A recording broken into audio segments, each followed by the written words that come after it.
I conduct tours usually every year or so to in Mexico, to the Mayan temple in Chichen Itza and Tulum and certain places there. And one of my favorite spots in Chichen Itza is the Astrology or Astronomy Dome, where there's this beautiful structure. It's part of the old Mayan structure. It's not understood that Chichen Itza's got different parts with hundreds of years of age difference.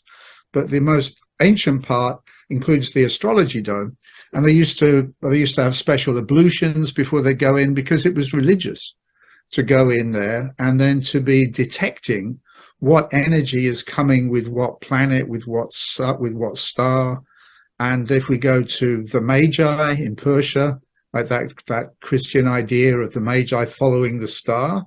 Yeah. Well, the Magi made these amazing tables of correspondences between different energies and then different planetary materials. Like they were the ones that said a poppy goes with Mars and the wolf goes with Mars and the oak tree goes with Jupiter. And astrologers today are still using those tables, but kind of what's gone missing is why do these energies go with these particular properties? Well, they were registering and sensing, as you said, universal energies coming to the planet. And if anybody says to me, well, I don't believe in astrology, I say, well, have you ever gone out in the sun to get a suntan?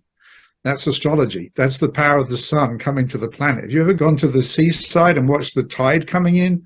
Well, that's the power of the moon. That's the suck, or the moon sucks. It's pulling all the ocean world towards it. That's astrology. Just because you can register those more easily with your equipment, human equipment, but you can't register Mars so easily when you hold up your hand, that doesn't mean it's not there. It just means you're not feeling it with enough sensitivity. But the Magi, the people you met there in Brazil, the Mayan peoples, the Babylonians, the Egyptians, we can go through world history, and astrology is there for a reason. And someone says, well, I don't believe in astrology, but I'll see you on Tuesday. Well, it's like, well, that Chu is, in French, is to do with Mars. So you've got Moon Day, Tuesday is Mars Day, Wednesday is Mercury Day, Thor's Day, that's the day of Jupiter, Friday is Frigg's Day, that's Venus, and you've got Saturn's Day and Sunday. So you may not believe that every day has an energy, but guess what? You're planning your week according to the astrological calendar. So it's amazing what we miss, right? Apparently they can measure the pull of the tide, the pull of the moon in a glass of water.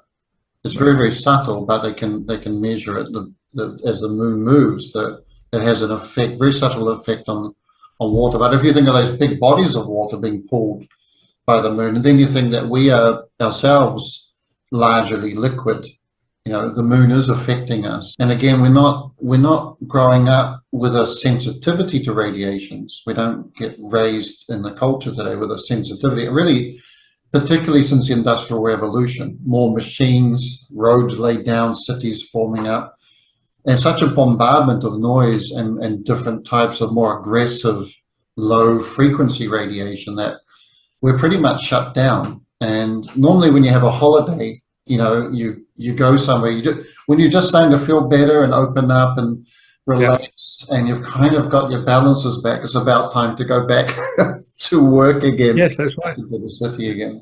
Yeah. When you say holiday, it just puts me in mind that, originally a holiday was a holy day. What would that be? That would be like December 21st, the solstice, which is a time when the solar energy is stronger. People would stop their regular activity so they could feel the holy energy. Holy energy means extra charge, like holy water with extra energy. Yeah. So we get this idea of a holy day, and that isn't to do with having a day off. That was to do with getting closer to those cosmic energies. Yes. So, there'd be very particular days that would be so-called holy days. Yeah. Yeah.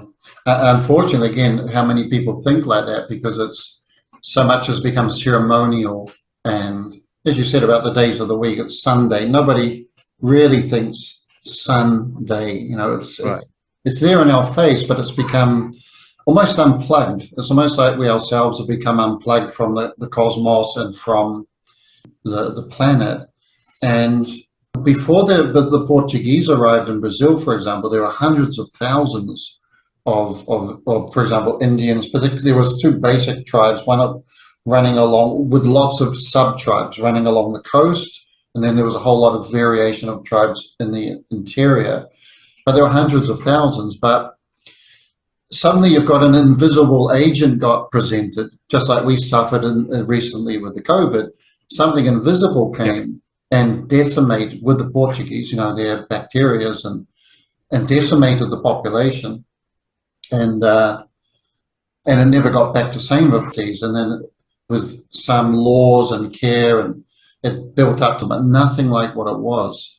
So a lot has been lost for them as well. But along the way, curiously enough, they often used headdresses and costume to represent what was happening in their aura and their radiation fields as they came into contact with things, as they had certain types of processes, their radiation changed. And you can see it in many different religions as well, and paintings and art and costume, that people, as the ability to see or register got lost, they did something to depict it, almost as a registration before it slipped away.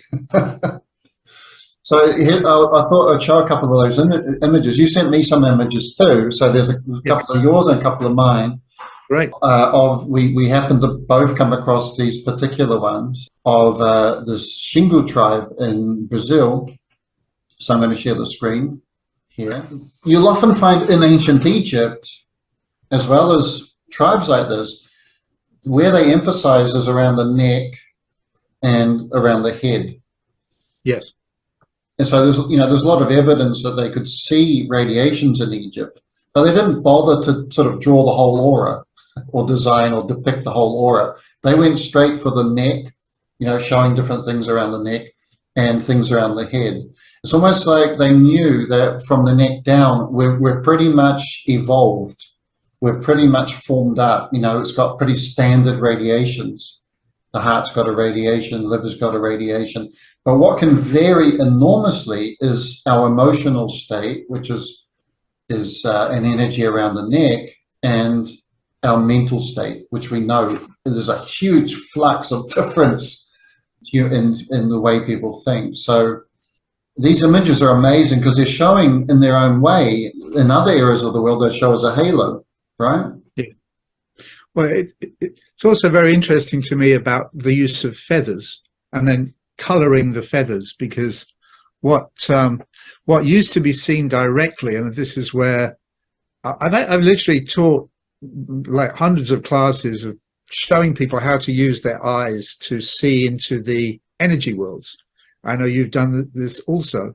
Yes. And that people with the ability to see in a certain way, they start to see traces of color, they start to see what's presented in the energy field, which changes like really about every 7 seconds or so. It changes, and the patterns and the colors change according to what's going on in the person. And when they lost the ability or began to lose the ability to do this, as you said, then feathers would start to be used. Now, the modern science says, oh, this is like modern tattoos. This is people wanting to build an identity by coloring their bodies or putting certain feathers or having certain tattoos.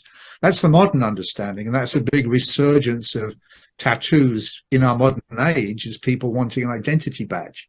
Yeah. But this wasn't about having an identity badge. This was about wanting to have a certain kind of radiation and demonstrating that in the aura. And when they lost the ability to see it, they started to put it there with colored feathers and head decoration of certain kinds. Yeah.